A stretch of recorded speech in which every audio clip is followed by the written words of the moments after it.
Good morning, I'm Anna Palmer. And I'm Jake Sherman. And welcome to the Daily Punch, brought to you by Punchbowl News. It's Wednesday, July 15th, 2026. We're halfway through the month. Let's get in the mix. Here are your Washington headlines of the day. Number one, Johnson's big gambit, reconciliation and immigration collide. Number two, we've got a new push for Russia sanctions, but challenges remain. And number three, Blanche's AG nomination is on the line. All right, Jake, it was a very busy Tuesday, and we are going to have a very busy Wednesday today. You know, it's interesting. One step forward, potentially a lot of challenges coming up for Speaker Mike Johnson. He did successfully reopen the House floor after several weeks of basically things grinding to a halt. And now you have House Republicans full steam ahead on a reconciliation package. I mean, they are going to be trying to squeeze 6 months of legislating into a handful of weeks with the midterm elections dangling like an anvil above. That is what we write this morning. It feels very fraught. It does. And it is good that they got the floor open for the first time in effectively a month. They passed a rule yesterday. And that means this week, they could consider real legislation, not just renaming post offices. So that's good. That's a positive. That's a step in the right direction for the House Republican Conference. Some might call it table stakes or, Yeah. I mean, listen, I like post offices. I think they're cool, but I don't think that's the totality of what Congress should be doing. But okay, so listen, the House, what we've written is that the House's fragile equilibrium hinges on not one, but two massive undertakings, a defense-heavy reconciliation package and this hardline immigration plan. They are, if one sputters out or fails, the other could be endangered, leaving House Republicans lost again.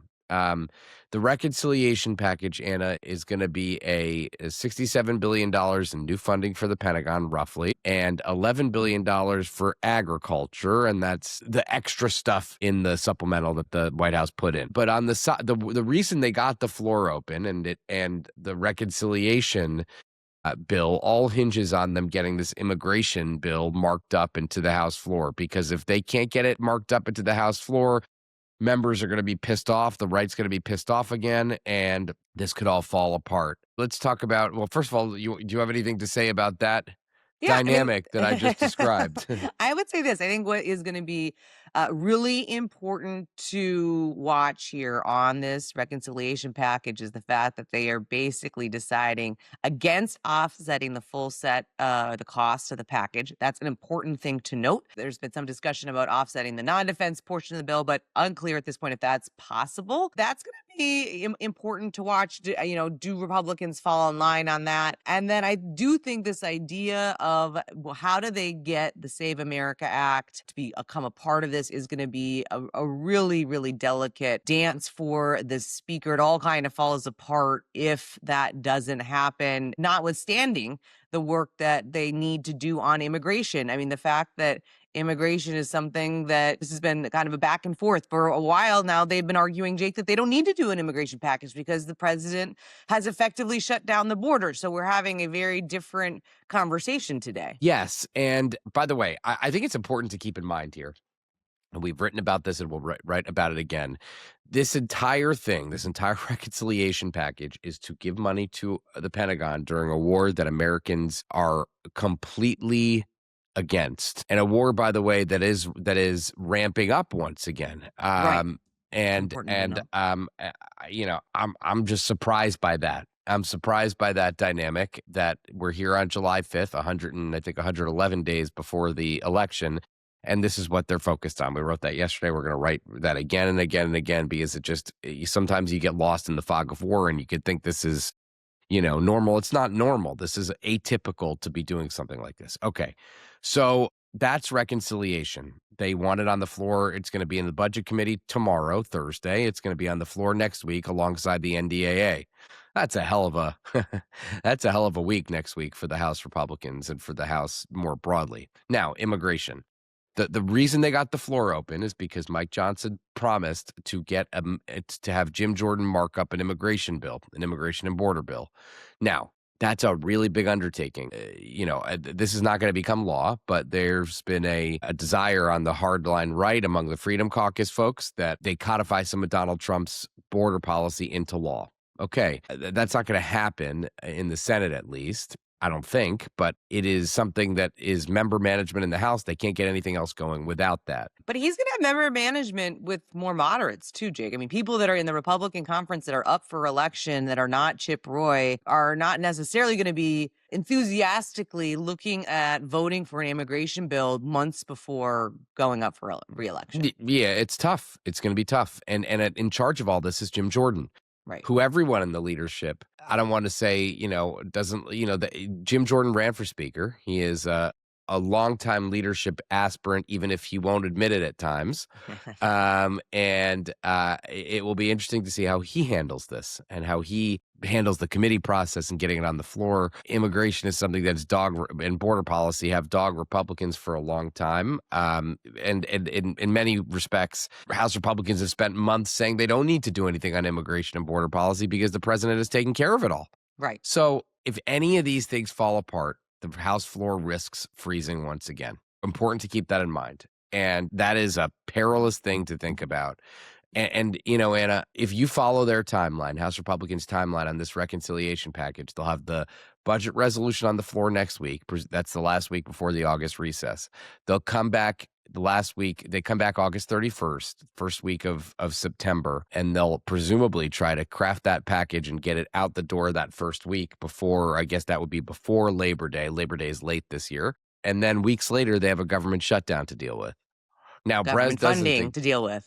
Yes. Before we talk about shutdown, they're going to have funding, which is going to, which is going to be this is an important part. You can't divorce this from the other part of the fact that they're going to have to find a way forward on funding the government, and the idea that the Senate is just going to take what the House does on reconciliation and eat it. We've seen back and forth that the two chambers, despite the fact that they're both controlled by Republicans, aren't willing to just do whatever the other one says. That's right. It's very, very difficult. It's very perilous, and I wish luck to all involved. I'll say also on top of this, two more things I want to talk about before we go to the break very quickly.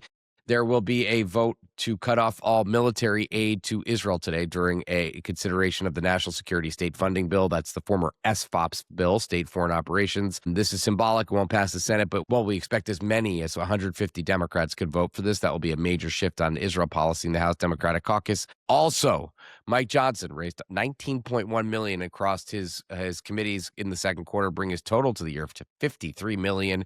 And $135 million for the cycle, the most raised at this point in cycle by a Republican leader. That's according to Johnson's team. So a lot going on, Anna. All right, Jake, let's run to the number 2 story of the morning. Congress is the closest it's been in years to enacting stiff new penalties on Russia over the war in Ukraine, more than a year after 90 senators co-sponsored legislation to up the ante against Moscow. A great item here by our very own Andrew Desiderio. Looking at this strong momentum, the idea here that the late Senator Lindsey Graham had been working with the White House, finally got sign off on getting them to back the plan. And now you have a real rallying cry in the Senate for them to move forward. But like all things, I mean, especially when it has come to trying to figure out a pathway forward on sanctions and Russia, there is a bumpy and potentially perilous road ahead. Yeah, it's not going to be easy. There are Democrats who are against this. Greg Meeks, the top Democrat on House Foreign Affairs, says that it's a backdoor tariff authority for Trump. Ron Wyden and Richie Neal, the top Ways and Means Democrat, said that it's a prescription for bedlam and higher tariffs. Jeanne Shaheen said it dramatically narrows the tariff provision and focuses on those countries that are really funding Russia's war. I think this is going to get done. I think it'll get done in the House. Mike Johnson said, they've long been supportive of additional measures to curb Russia, but another thing on the agenda, Anna, another thing for them to get done. I think this might be able to even pass on suspension authority. Wow, I don't know when, but that would be my guess. I mean, getting a rule is not easy for these guys, so maybe it'd be better to do it on suspension. But, this is all coming after Lindsey Graham's untimely death. That is obviously giving more authority, more momentum for them to do this. Yeah. All right. Let's move on to the number 3 story of the morning. Noms. President Donald Trump's hopes of confirming Todd Blanche as Attorney General rest largely on his performance today in a massively high stakes hearing.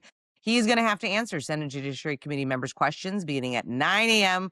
where he will certainly be grilled, Jake, on the $1.8 billion anti-weaponization fund and Trump's tax audit deal. Both results of a controversial lawsuit settlement that grabbed headlines again this week. Blanche has performed, by all accounts, privately pretty well, assuring some skeptics and GOP senators last month that he'd support formal action to kill the anti-weaponization fund. But he's going to need to do that publicly and also avoid any new problems. Yes, that's tough, but he has played this well.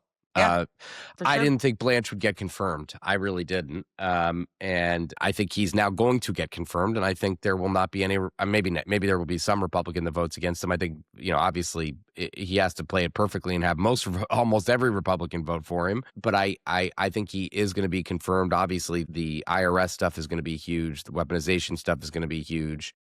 He has to avoid, he's going to get questions about whether he's Trump's lawyer or he's the country's top legal, law enforcement official.